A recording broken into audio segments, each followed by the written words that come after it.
Hello guys, good morning. Bakit nagustuhan ko si Elias JTV na trending ngayon dito sa Mindanao? Kasi noon pa man, I know him sa nagba-vlogging pa siya.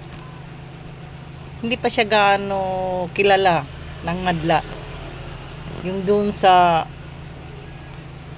gumahan nila, yung pakinding-kinding siya, yun.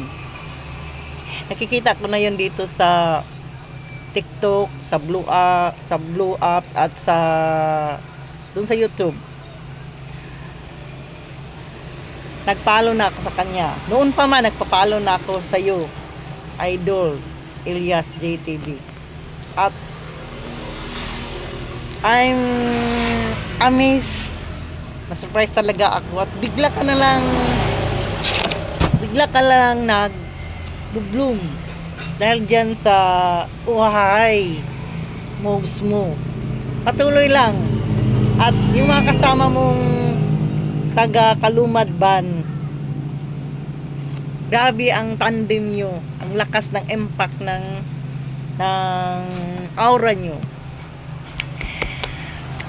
Talagang hanga ako sa'yo. At hindi yan yun, nasubaybayan ko rin yung paano mo i-care yung lulaw at lula mo, yung mama mo na nandun sa ibang bansa para sa iyo, at sa papa mo, sa paligid mo, sa komunidad mo.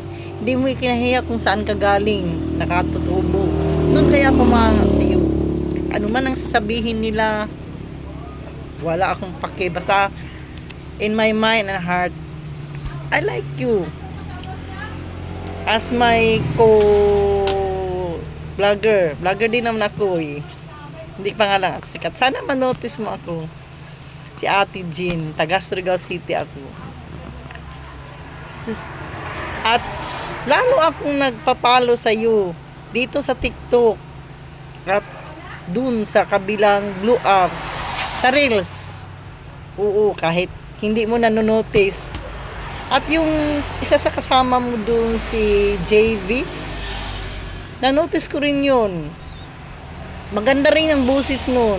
Alam ko naman kayong lahat magaling sa busis. Galing ng impact nyo.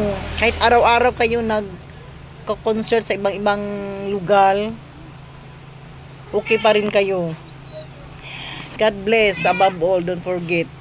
And isa na ako sa I really appreciate na may taga Tubong Mindanao na kagaya mo, Elias. Sana hindi ka nagbabago at Kalumad Ban, hindi rin kayo nagbabago. Bisayaon nato ni kay Bisaya manasad ako. Nadili ka mo maotro, padayon lang sa inyong God's given talent. More power and God bless din sa mga pamilya nyo kung saan kayo nanggaling. Yun.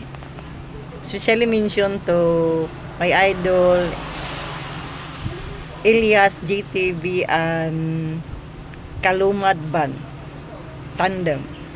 Congratulations. Parang may concert na kayo sa ibang bansa.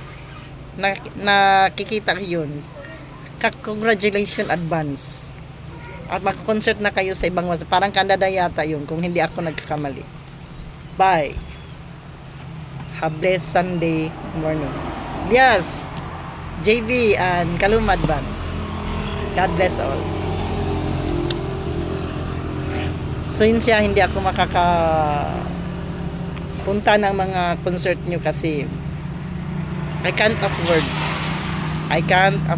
Hanggang sa YouTube lang ako, sa Facebook at sa Reels ako nakatingin ang nagpapalo sa iyo.